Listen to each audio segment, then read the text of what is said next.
Power of silence, ऊर्जा का नष्ट होना है व्यर्थ का बोलना। जानिए चुप रहने के कितने हैं फायदे।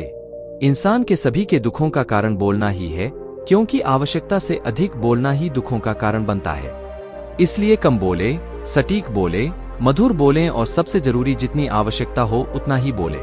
वाणी या बोलना ही नहीं बल्कि मौन में भी शक्ति होती है। यही कारण है कि धर्मों में मौन को बहुत महत्व दिया गया है। वैज्ञानिकों द्वारा भी इस बात को माना गया है कि सेहत से मौन का गहरा संबंध है और इससे मानसिक शांति मिलती है। मौन से विचारों में एकाग्रता आती है और रचनात्मकता बढ़ती है। इसलिए जितने भी साधु संत या तपस्वी हुए सब ने मौन रहकर और ध्यान लगाकर ही संसार के गूढ़ ज्ञानों को प्राप्त किया। दुखों का कारण है बोलना। हमारे जीवन में एक नहीं बल्कि बहुत सारे दुखों का कारण बोलना ही है, क्योंकि हमारी समस्या यही है कि हम चुप नहीं रह सकते, हमेशा कुछ न कुछ बोलते ही रहते हैं और आपके बोलने के कारण ही आधे से ज्यादा दुख निर्मित होते हैं। परिवार में कलह क्लेश का कारण भी हमारा बोलना ही होता है। आप जितनी भूख उतना भोजन खाते हैं, जितनी जरूरत उतना कार्य करते हैं, लेकिन क्या आपने इस बारे में कभी सोचा है कि आप कितना बोलते हैं? क्या आप उतना ही बोलते हैं जितनी आवश्यकता है या अनावश्यक ही सारे दिन बोलते हैं? इस बारे में कभी अकेले बैठकर जरूर सोचिए कि आज आपने दिन भर में कितना बोला, क्या बोला और सबसे जरूर की क्यों बोला।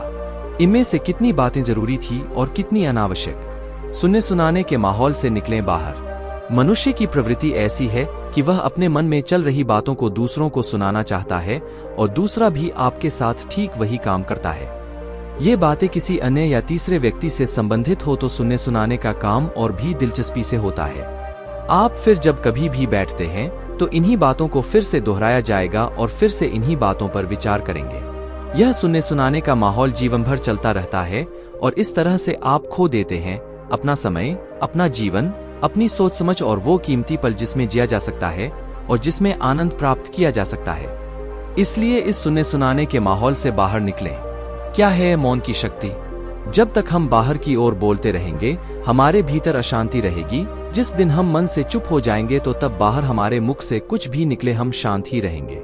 दुनिया में जितनी बुराइयां हैं, परिवार में क्लेश है, पति पत्नी में विवाद है, सब बोलने के कारण ही होते हैं।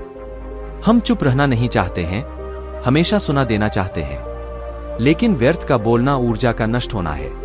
इसलिए जितने भी बुद्धत्व, साधु और संत हुए वे एकांत की ओर गए, क्योंकि उन्हें अधिक बोलना न पड़े और अधिक सुनना न पड़े। महावीर ने 12 वर्ष और महात्मा बुद्ध ने 10 वर्ष मौन रहने के बाद ज्ञान प्राप्त किया। महर्षि रमन और चाणक्य भी मौन के उपासक थे। लेकिन आप इस संसार में रहकर भी एकांत रह सकते हैं। इसके लिए आपको अपनी उन ऊर्जाओं को बचाना होगा जिसे आप व्यर्थ के शब्दों में नष्ट कर देते हैं। इसलिए उतना ही बोले जितना जरूरी हो। हमारी इस पोस्ट से कुछ ज्ञान की बातें सीखने को मिली हों। ऐसी ही और भी मोटिवेशनल कहानियां पढ़ने के लिए हमारे चैनल भक्ति उपदेश को सब्सक्राइब जरूर से कर लेना।